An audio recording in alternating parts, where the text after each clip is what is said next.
दोस्तों, हम लोगों में इसके पहले पार्ट में आधी कथा सुन चुके हैं। अगर आपने वो वीडियो नहीं देखी तो डिस्क्रिप्शन और कमेंट्स बॉक्स में आपको लिंक मिल जाएगी, वहां से आप वीडियो देख सकते हैं। दोस्तों, वीडियो में आगे बढ़ने से पहले सभी लोग भगवान महादेव का एक बार नाम ले लो। सभी लोग लिखो, हर हर महादेव, ओम नमः शिवाय। चलिए कथा शुरू करते हैं। सूत जी बोले, राजा परीक्षित के पूछने पर भगवान शुक द्वारा कथित परम पुण्यप्रद श्रीमद्भागवत शुकदेव जी के प्रसाद से सुनकर और अनंतर राजा का मोक्ष भी देखकर अब यहां यज्ञ करने को उद्यत ब्राह्मणों को देखने के लिए मैं आया हूं, और यहां यज्ञ में दीक्षा लिए हुए ब्राह्मणों का दर्शन कर मैं कृतार्थ हुआ। ऋषि बोले, हे साधो, अन्य विषय की बातों को त्याग कर भगवान कृष्ण द्वैपायन के प्रसाद से उनके मुख से जो आपने सुना है वही अपूर्व विषय। हे सूत, आप हम लोगों से कहिए।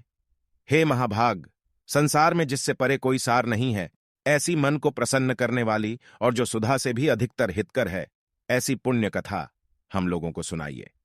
सूत जी बोले, विलोम, ब्राह्मण के चरु में क्षत्रिय का चरु मिल जाने से उत्पन्न होने पर भी मैं धन्य हूं, जो श्रेष्ठ पुरुष भी आप लोग मुझसे पूछ रहे हैं। भगवान व्यास के मुख से जो मैंने सुना है वह यथाज्ञान में कहता हूं। एक समय नारद मुनि नरनारायण के आश्रम में गए, जो आश्रम बहुत से तपस्वियों, सिद्धों तथा देवताओं से भी युक्त है और बैर, बहेद्धा, आंवला, बेल, आम, अमधा, कैथ, जामुन, कदम्बादि और भी अनेक वृक्षों से सुशोभित है।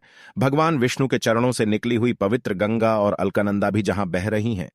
ऐसे नर नारायण के स्थान में श्री नारद मुनि ने जाकर उन पर ब्रह्म नारायण को, जिनका मन सदा चिंतन में लगा रहता है, जिसके जितेंद्रिय काम क्रोधादि छो शत्रुओं को जीते हुए हैं, अत्यंत प्रभा जिनके शरीर से चमक रही है, ऐसे देवताओं के भी देव तपस्वी नारायण को साष्टांग दंडवत प्रणाम कर और हाथ जोड़कर नारद उस मुनि व्यापक प्रभु की स्तुति करने लगे। नारद जी बोले, हे देवदेव, हे जगन्नाथ, हे कृपा सागर सतपते, आप सत्यव्रत हो, त्रिसत्य हो, सत्य आत्मा हो और सत्य संभव हो। हे सत्यों ने, आपको नमस्कार है। मैं आपकी शरण में आया हूं। आपका जो तप है वह संपूर्ण प्राणियों की शिक्षा के लिए और मर्यादा की स्थापना के लिए है। यदि आप तपस्या न करें तो जैसे कलयुग में एक के पाप करने से सारी पृथ्वी डूबती है, वैसे ही एक के पुण्य करने से सारी पृथ्वी तरती है। इसमें तनिक भी संशय नहीं है। पहले सत्ययुग आदि में जैसे एक पाप करता था तो सभी पापी हो जाते थे। ऐसी स्थिति हटाकर कलयुग में केवल कर्ता ही पापों से लिप्त होता है। यह आपके तप की स्थिति है। हे भगवान, कली में जितने प्राणी हैं सब विषयों में आसक्त हैं। स्त्री पुत्र गृह में लगा है चित्त, जिनका ऐसे प्राणियों का हित करने वाला जो हो और मेरा भी थोड़ा कल्याण हो, ऐसा विषय विचार कर केवल आप ही कहने के योग्य हैं। वही आपके मुख से सुनने की इच्छा से मैं ब्रह्मलोक से यहां आया हूं।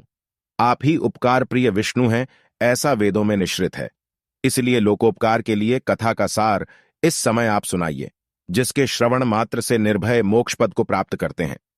इस प्रकार नारद जी का वचन सुन भगवान ऋषि आनंद से खिलखिला उठे और भुवन को पवित्र करने वाली पुण्य कथा आरंभ की।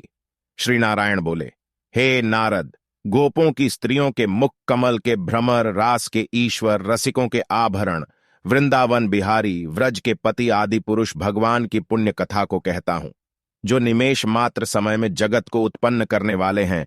उनके कर्मों को हे वत्स इस पृथ्वी पर कौन वर्णन कर सकता है। हे नारद मुने, आप भी भगवान के चरित्र का सरस सार जानते हैं और यह भी जानते हैं कि भगवत चरित्र वाणी द्वारा नहीं कहा जा सकता। तथापि अद्भुत पुरुषोत्तम महात्म्य आदर से कहते हैं। यह पुरुषोत्तम महात्म्य दरिद्रता और वैधव्य को नाश करने वाला, यश का दाता एवं सत्पुत्र और मोक्ष को देने वाला है। अतः शीघ्र ही इसका प्रयोग करना चाहिए। नारद बोले, हे मुने, पुरुषोत्तम नामक कौन देवता हैं? उनका महात्म्य क्या है? यह अद्भुत सा प्रतीत होता है, अतः आप मुझसे विस्तार पूर्वक कहिए। सूत जी बोले, श्री नारद का वचन सुन नारायण क्षण मात्र पुरुषोत्तम में अच्छी तरह मन लगाकर बोले। श्री नारायण बोले, पुरुषोत्तम यह मास का नाम जो पडीढ़ा है, वह भी कारण से युक्त। पुरुषोत्तम मास के स्वामी दया सागर पुरुषोत्तम ही हैं, इसीलिए ऋषिगण इसको पुरुषोत्तम मास कहते हैं। पुरुषोत्तम मास के व्रत करने से भगवान पुरुषोत्तम प्रसन्न होते हैं। नारद जी बोले, चैत्रादि मास जो हैं वे अपने अपने स्वामी देवताओं से युक्त हैं, ऐसा मैंने सुना है, परंतु उनके बीच में पुरुषोत्तम नाम का मास नहीं सुना है। पुरुषोत्तम मास कौन है और पुरुषोत्तम मास के स्वामी कृपा के निधि पुरुषोत्तम कैसे हुए? हे कृपानिधे, यह आप मुझसे कहिए। इस मास का स्वरूप विधान के सहित हे प्रभो कहिए। हे सतपते, इस मास में क्या करना, कैसे स्नान करना, क्या दान करना, इस मास का जप पूजा उपवास आदि क्या साधन है, कहिए। इस मास के विधान से कौन देवता प्रसन्न होते हैं और क्या फल देते हैं, इसके अतिरिक्त और जो कुछ भी तथ्य हो वह हे तपोधन कहिए। साधु दीनों के ऊपर कृपा करने वाले होते हैं, वे बिना पूछे कृपा करके सदुपदेश दिया करते हैं। इस पृथ्वी पर जो मनुष्य दूसरों के भाग्य के अनुवर्ती, दरिद्रता से पीड़ित, नित्य रोगी रहने वाले, पुत्र चाहने वाले, जड्ड, गूंगे, ऊपर से अपने को बड्ढे धार्मिक दर्शाने वाले, विद्याविहीन, मलिन वस्त्रों को धारण करने वाले, नास्तिक, परस्त्रीगामी, नीच, जर्जर, दासवृत्ति करने वाले, आशा जिनकी नष्ट हो गई है, संकल्प जिनके भग्न हो गए हैं, तत्व जिनके क्षीण हो गए हैं, कुरूपी, रोगी, कुष्ठी, टेढ़े मेढ़े अंग वाले, अंधे, इष्ट वियोग, मित्र वियोग, स्त्री वियोग, आप्त पुरुष वियोग, माता पिता विहीन, शोक दुख आदि से सूख गए हैं अंग जिनके अपनी इष्ट वस्तु से रहित उत्पन्न हुआ करते हैं, किस अनुष्ठान के करने और सुनने से पुनः उत्पन्न न हो, हे प्रभो ऐसा प्रयोग हमको सुनाइए। वैधव्य, वंध्यादोष, अंगहीनता, दुष्ट व्याधियां, रक्तपित्त आदि, मिर्गी राजयक्ष्मादि जो दोष हैं, इन दोषों से दुखित मनुष्यों को देखकर हे जगन्नाथ मैं दुखी हूं, अतः मेरे ऊपर दया करके हे ब्राह्मण मेरे मन को प्रसन्न करने वाले विषय को विस्तार से कहिए। हे प्रभो आप सर्वज्ञ हैं, समस्त तत्वों के आयतन हैं। सूत जी बोले। इस प्रकार नारद के परोपकारी मधुर वचनों को सुनकर देवदेव नारायण चंद्रमा की तरह शांत महामुनि नारद से नए मेघ के समान गंभीर वचन बोले।